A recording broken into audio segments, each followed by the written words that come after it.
What's up, guys? Welcome to the final Fan Film Friday of 2021. Of course, we'll be starting next year off with more fan films, but for now, we're going to be checking out Halloween: The Night He Came Back by Dave McRae.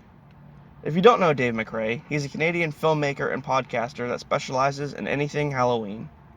So go check out his channel, and while you're there, like a video or two and subscribe. Anyway, let's get into the film. So this one takes place in Haddonfield 40 years after the events of Halloween 2. The film opens up with credits, kind of similar to the 1978 film, with a clown pumpkin replacing the original. And then we're taken to Halloween night 1978, showing what I presume to be the hospital on fire. And then we jump to October 30th, 2018. A guy sitting in his car on the side of the road listening to the radio, which is talking about a break-in where a mask was stolen from a local store. Suddenly, we're in the Chicago airport, where a young inspiring actress is flying to Hollywood for an audition. So she shows up for the audition, which doesn't go so well.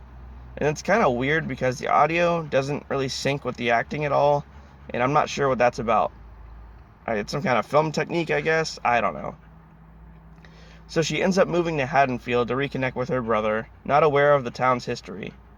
She's messing with a script when Michael appears outside her window. And of course, she does the typical blink and then poof, he's gone thing that always happens. And apparently, her brother lives in the Myers house. And then they rip a scene right out of the 1978 film, which I thought was pretty cool. She's walking down the sidewalk, and Michael is stalking her. They even use the same exact sidewalk from that movie. She returns home, well, I guess it's her home, and finds the door wide open, because apparently no one locks the door anymore. Real convenient. She starts talking to her brother when you-know-who shows up and creeps some more. She mentions being followed home, and her brother tells her not to worry. Yeah, this guy's probably gonna die first. She starts walking around again and just steals someone's pumpkin. Like, who does that? Seriously. Then we start to follow this guy, who I'm assuming is her brother, doing the same shit she just did. He goes to his mom's house and picks up a random Nightmare on Elm Street DVD that was sitting there, and he calls out for his mom, with once again the audio not matching the scene. This happens pretty much throughout the whole thing. I mean, is McRae doing this on purpose? Like, we don't know. And then, hey, look who showed up. I told you he was gonna die. So then we go to an office building where two cops are on guard, one of which is Dave McRae.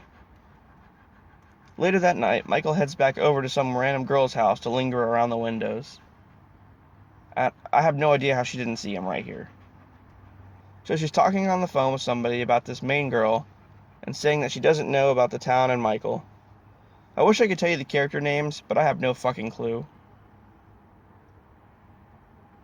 Hey look, there's another door open. Shocker. Surprise, motherfucker! So after that, the cops go looking for Michael with more dialogue that doesn't match. This guy goes to investigate his trunk, which is randomly open, and somehow Michael finds time to sneak into the back seat. Really? What is he, fucking Houdini? Hey, it's that one guy from earlier. So for whatever reason, he's snooping around outside this person's house while they're in the shower. Okay, it gets worse. He's watching people fucking. Great. We get back to the main chick, who's just chilling reading a book. She ends up going to the mom's house too, in the dead of the night, in the pitch black. Do you not know how to turn light switches on? Like, what the fuck? And then finally, we get what we've been waiting for the whole damn time, and she fights Michael. She locks herself in a room and pretty much waits to be killed. Yeah, she's no Jamie Lee Curtis, that's for sure. She gives Michael a screwdriver to the neck, and he dies. Just kidding. This guy comes back and tries to take Michael on, one-on-one, which ends very poorly. And then the chick runs for the gun that he dropped, only to be choked out. And then this other guy saves the day and pulls a Loomis. Who is he? We don't know. The end. Well, Dave, it wasn't bad. The dialogue didn't match a damn thing in the whole movie, and it was irritating as hell. Why would you do that? But Michael was spot on, and the plot was decent. The cinematography actually kind of reminded me of the original film, so that's a thing. If you guys want to see it for yourself, head on over to Dave McRae's YouTube channel.